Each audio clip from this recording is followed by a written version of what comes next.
And I guess Vicky started it off really well, talking about how she doesn't really like dry traditionals very much, and I'm kind of in that boat too. Bad dry traditionals. Let's be had one or yeah, I've had one or two that I've really liked, but overall, for me, there's an aroma to it that I don't like, and it's got to be something really special and well balanced before I can get over the aroma, because I think it's an aroma that's common with sweeter ones, but it's also overpowered a little bit more by the aroma of the unfermented honey that's left over. I think you might be right. In my case, there's something about it when it's all completely fermented that I don't like the smell, and that turns me right off of the dry ones. But every now and then, like I've had, I think it was one of the Golden Coast ones. It's like, this is a dry mead, and I like it, and that's it doesn't. Yeah, it doesn't happen. I find the opposite with most of what I'm finding with most of the traditions I have. So they smell the dried traditionals. They smell delightful, all floral and wonderful, and then the taste just doesn't do the smell justice, and often is a little unbalanced with extra bitterness. Because a lot of honeys are bitter, but you can't quite taste that before you actually ferment it. And the politest comment I've ever had with some of my early attempts at making a dry traditional was, "Wow, that tastes different to how it smells." Yeah, I've done that before too, and this is something else that I run into. And one of the other things that has bugged me about dry traditionals is that sometimes they have all this nose thing going on. There's just all this aroma, and it's like, wow, that smells great. And you taste it, and they're often very thin and watery in their, in their texture and their mouthfeel, and that is just such a letdown. And it might just be because I'm sweet adjusted, I guess. I like sweeter meads, semi-sweet meads. There's a lot more mouthfeel because there's more body to it, because there's more substance in there. So, I don't know if that's some... I know that the ones I had at Cellarman's and Ken's dry meads that I've had have a lot of body and mouth feels. So I know you can do it. But it's just a matter of getting to that point, and I think that's hard. But, Deb, I think you're starting out on the right foot, because if you can master traditionals, you can do anything. Yeah, I actually that all I do is traditionals, and the first bunch that I had, that was the comment from the family. They were my guinea pigs, and my wife would be like, "Oh my God, it smells so good, but it tastes horrible." I hate to hear that. That smells so good. What did you do?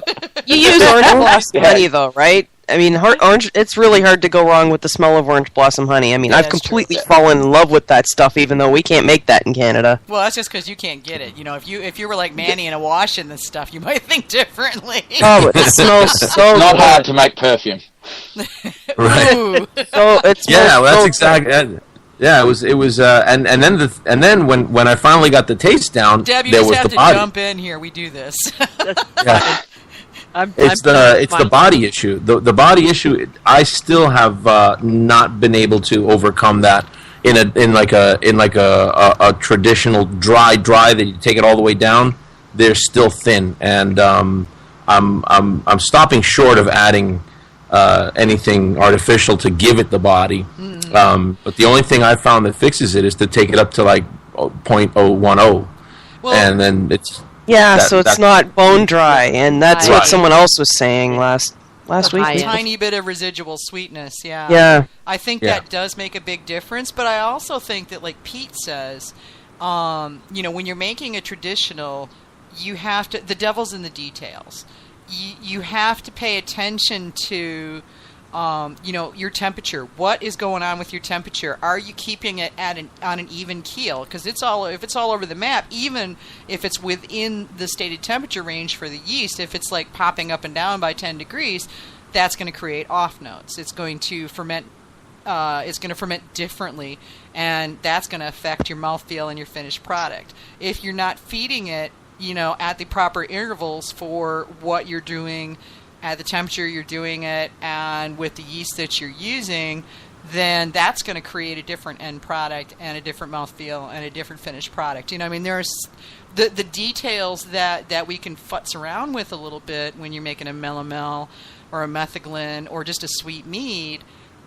You don't have that maneuvering room in a dry. It's got to be by the numbers. Yeah, right. I agree. It's the wine equivalent of making a light lager. Yeah. You know, it might not be the most interesting beer, but if you can nail that, because that style is the same. There's nowhere to hide with a light lager. Yeah, that's what I've always said on the forum. Ever since I started, everybody's like, "Well, why don't you make a mel?" And I'm like, "Well, because I want to get the traditional down, and when I can do that, then everything else is going to be great because you know you get all the disciplines down too." Exactly. You got to know the rules before you break them, and if you don't develop good processes and have an appreciation for what it is you're doing, it's hard to expand from there with any discipline. Well, and you see it every single day. And be consistent. You see it every single day out there in the mead wilderness. You know, it's you know, I mean, the people that are the home mead makers, and I see it on, you know, the Got Mead forums, I see it on my groups, I see it in the mead groups I'm in, all day long. It's like people who are getting Julia Child's cookbook, right? You know, and they're opening it up to coq au vin, and they're going to make it, and they're substituting pork for the chicken, and they're taking out the tomatoes, and they're putting in daikon radishes instead, and you know, and they're doing all of these things, and then they go, "Why didn't it work?" You know, and it's like you have to make, and even though a lot of these guys are you know, creating their own recipes, they never took the recipes that were already created and nailed those first. I mean, like I'm not out there, and I've been making mead for over 20 years now. So but when I go to make a mead, like I've got a blueberry and a strawberry, I went to the Got Mead patron forums, I pulled 2 of Pete's award-winning meads, and that's what I made.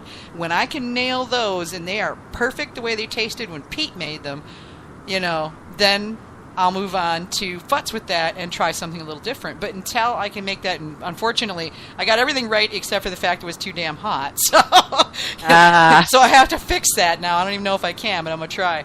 But, you know, I mean, I was meticulous about measuring and, you know, and keeping track of the SG and, you know, feeding according to what he had done and all, you know, following and not screwing around with it. I get stuff on the JAO all the time. Well, I changed this, that, and the other thing. Why isn't it working? Really? Yeah. Yeah. It's really hard to be polite when because you didn't follow the recipe. Yeah. That's the thing. Like I've only made maybe a handful of traditionals myself because I do a lot of mels and I do a lot of JAO variants. And, you know, most of my JAO variants have turned out very well. You know, there's a couple that haven't, but, you know, when you're using green apples that fell off the tree, you kind of have to expect what you get, right? You know, it was an experiment. Well, actually, you get a mead that tastes kind of like cardboard. It's not very pleasant. No, I don't imagine it is. You know, because I used, you know, I wanted to see what happened if I used unripe fruit, and it turns out there's really not a lot of flavor to it. But, you know, that was one of the things I did learn. You know, this is how I earned my bad example title. But the thing is with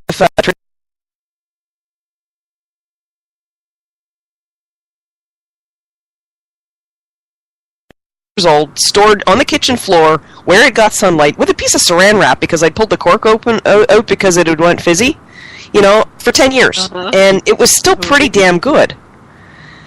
And, you know, I've compared it with a couple of other, you know, commercial meads, and I find that mine is just as good. Now, it may be that my taste is in my toes. My mother tells me that all the time. But, you know, I've had very successful results with the couple of times I've done traditionals, so I haven't felt the need to keep doing them. I make a traditional and then do it, and, you know, I do it because I do it because I like it, and then I have all this mead sitting around until I finally drink it, because I don't drink very fast. So I haven't really done a lot of traditionals for that reason, and I've been really lucky with a lot of the recipes that I've come up with for the Joe's Ancient Orange, because, you know, I've got a handle on what makes it work, what makes that recipe work, because I've done it. I've done it, I've probably done 50 or 60 different recipes of JAO, and only the very first time was it actually to the recipe. I still have not done most one of them worked. But I can't stop making traditionals. They're just so intriguing because there's so many different types of honeys out there, and I want to see what they all do. I want to see what they all taste like in a mead, and what they smell like in a mead, and how they drink, and there is just so exciting. And then you can say, wow, what would go well with this honey the next time? Yeah, that's true. A traditional is really where you can actually say that honey has the same thing they say about the grapes, is the terroir. Terroir. I always say terroir. Yeah, the earth. You didn't take French class, did you? Obviously not. But they do have a terroir, and it varies from, just as grapes from all over the world, from all over the country, from year to year. Whether it's, depending on the weather, depending on the soil. There's so many factors. And, when I first started to put this business plan on paper and search out, would anybody be interested maybe in investing in me kind of deal, which I wound up going it alone. But, one potential investor said, well, how are you going consistent with the product you make? And I just looked at him and I was like, I'm not. What makes you, that's part of the charm of mead. I don't want to make a mead that's the same batch after batch after batch.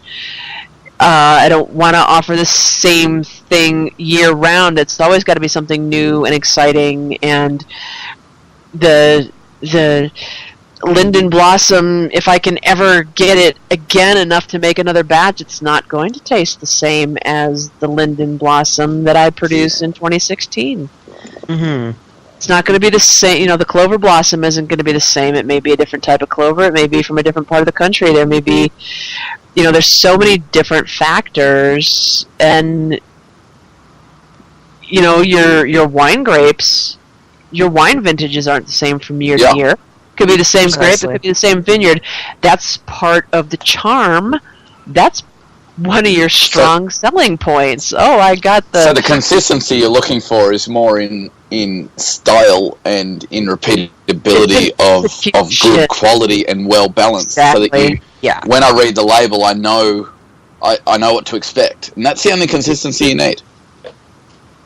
I think you're right. Yeah. You either like the brand or the style, or you don't have a palate for that. Which is fine. It's like, should it be sweet? Should it be dry? Do you like it plain or spicy or fruity or what? But don't expect the same sizer this year, because there's not going to be the same mix of apples in that blend. Mm-hmm. So. Yeah, and AJ picked them too early. That's right. So. Right, absolutely. Yeah. Yeah, well, this was, I picked him at a barbecue at my friend's place from his apple tree in July, so, really early. Oh, yeah, this was a green apple JAO, and, it was funny because the friend whose place it was at, his last name is Green, so I called it the green apple JAO. But, yeah, it wasn't very pleasant because I used unripe fruit, and, that's a learning experience. There's no sugars developed. And yeah, I was just hoping that by adding some sugar I'd get some taste out of it, but it really didn't. It ended up sort of being a little bit cardboard-like. Probably not a lot of juice in them either. No, and they were really, really hard, too, so there was no mashing them. What I ended up doing was just leaving them in until I sunk and then squeezing each one as I took it out. So, probably a lot of oxidation happening there, too.